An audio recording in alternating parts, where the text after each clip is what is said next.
Good evening, ladies and gentlemen. As the host already said, my story tonight is about my personal experience with bullying at primary school. I don't want to draw sympathy with this story.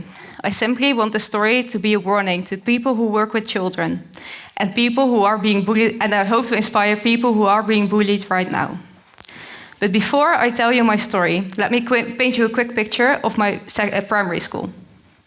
I first went to that school when I was 4 years old. It was a very normal school in the Netherlands. It catered to a lot of different people from all kinds of backgrounds, which usually is a very positive aspect about the Dutch school system, because you meet people from all walks of life you wouldn't normally meet in your own neighborhood, maybe. But in my case, that mixture of people turned out to be toxic. But the first few years were actually fine. I got along with my classmates, with my teachers. I was an average student, so there was nothing remarkable about that. But that changed at the beginning of the 4th year, when a few new people in my class changed the entire dynamic, which isn't that weird.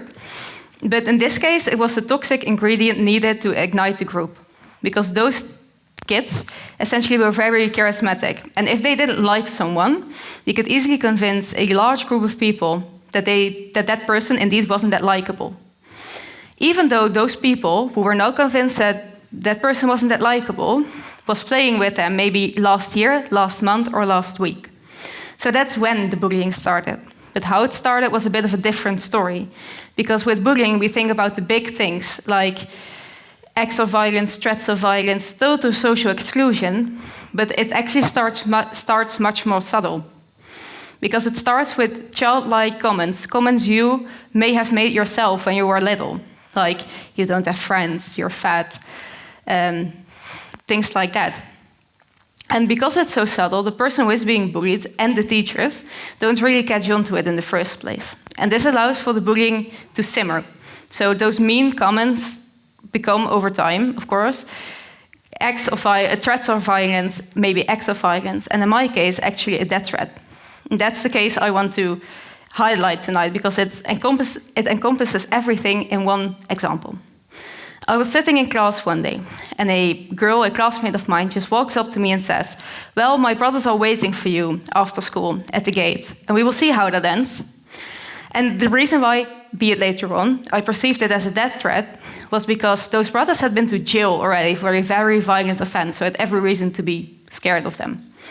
But I didn't immediately go to a teacher, but much rather I got home as quickly as I could at the end of the day, told my mother about the story, and she, of course, dragged me back to school and told the teacher about what happened. And the teacher didn't react in the way you think or even hope a teacher would react in such a case.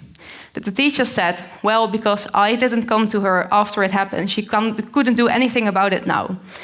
And what's more, didn't my mother think that maybe I had exaggerated the story or even made it up completely? And teachers reacting in such a way to things that happened to me weren't very weird. They would always say that I maybe instigated it, that I made it up, or that they had spoken to a bully and they told them a completely different story, so it must have happened that way. And because they reacted in such a way and they saw bullying in such a way, they also didn't really help me with a solution or anything. So they left me to find that solution myself.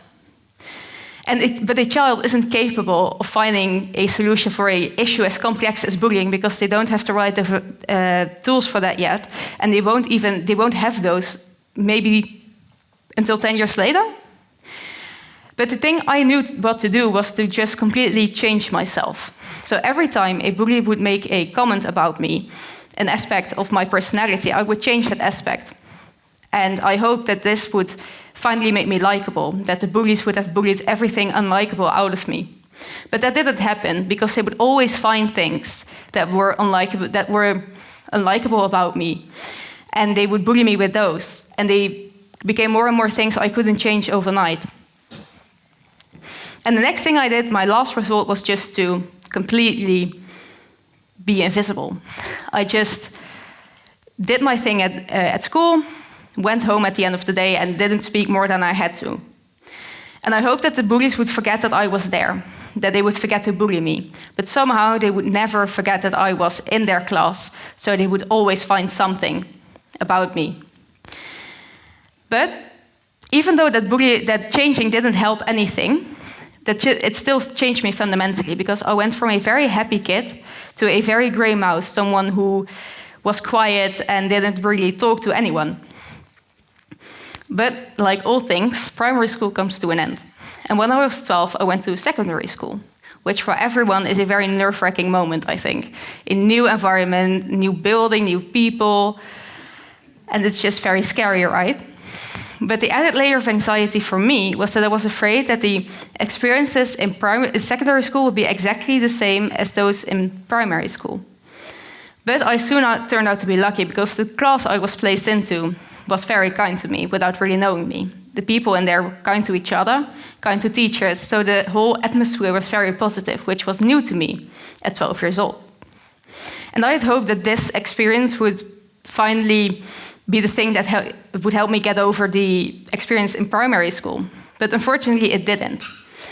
So, because I always at the back of my mind had a voice telling me, what if those people will also betray your trust?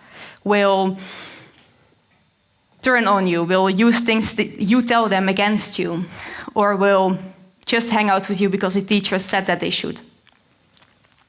So the thing I did, I just focused on school as much as possible, because that way I had an excuse if someone asked why I didn't hang out with my classmates that much, because I just wanted to focus on school and I wanted that to go well. But also I was out of my own head.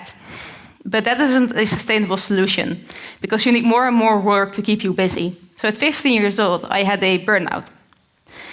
And this would have been a very logical changing point. But it wasn't. I was at home for 3 months, and after it, I just went back to school.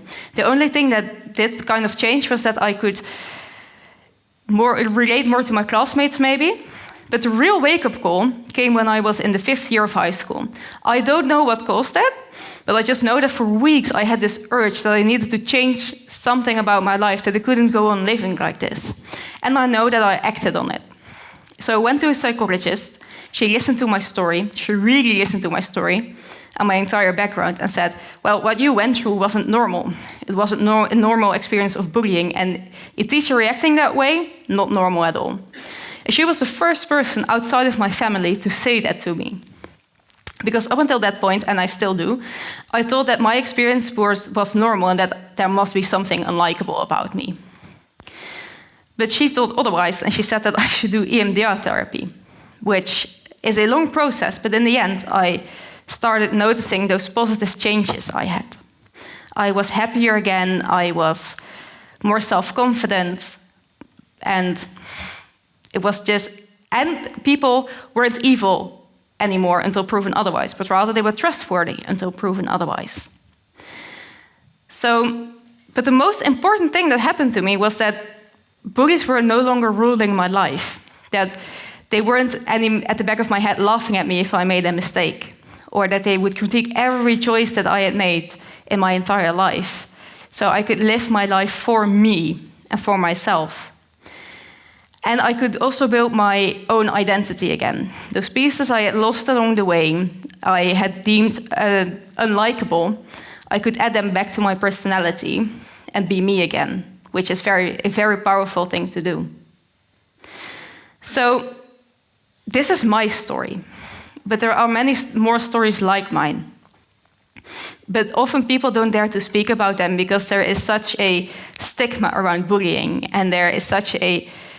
You have to have a certain kind of experience in bullying to be heard, basically. And also, I hope that one day, maybe when my own children go to school, that bullying will be something historians study, that it won't be that won't happen anymore to them. But up until that point, we have a long way to go. And the thing that still bothers me about this entire story is that this could have been avoided. If only one teacher had listened to me and made me feel heard, made me feel safe, and had done something about it, the damage done to me, and I think also my classmates, would have been far less. Because in the end, everyone is better off when there is a positive atmosphere in your class, because bullying often means that there is something wrong with it. And so that's also my message tonight, that if you are a teacher, Take away one thing from this story. If a child at your school, not even in your class, but just at your school, comes up to you and tells you that they're being bullied, listen to them. Make them feel heard, make them feel safe, make them feel like they're not alone in this story. And find a solution with them, because everyone will be better off in the end. And if you are being bullied right now, know that you're not alone. There will be eventually a group of people who will like you for who you are. And also, you can't change anything about yourself to make that bullying stop. And don't do that, because it's not worth the sacrifice in the end. You have to find yourself back at a later stage in life, which is hard. And know that you have the right to be helped by an adult in this situation. You shouldn't be left on your own. You shouldn't feel like that, at least. And now I can say the words I always wanted to say from this stage. Thank you for coming to my TEDxTalk.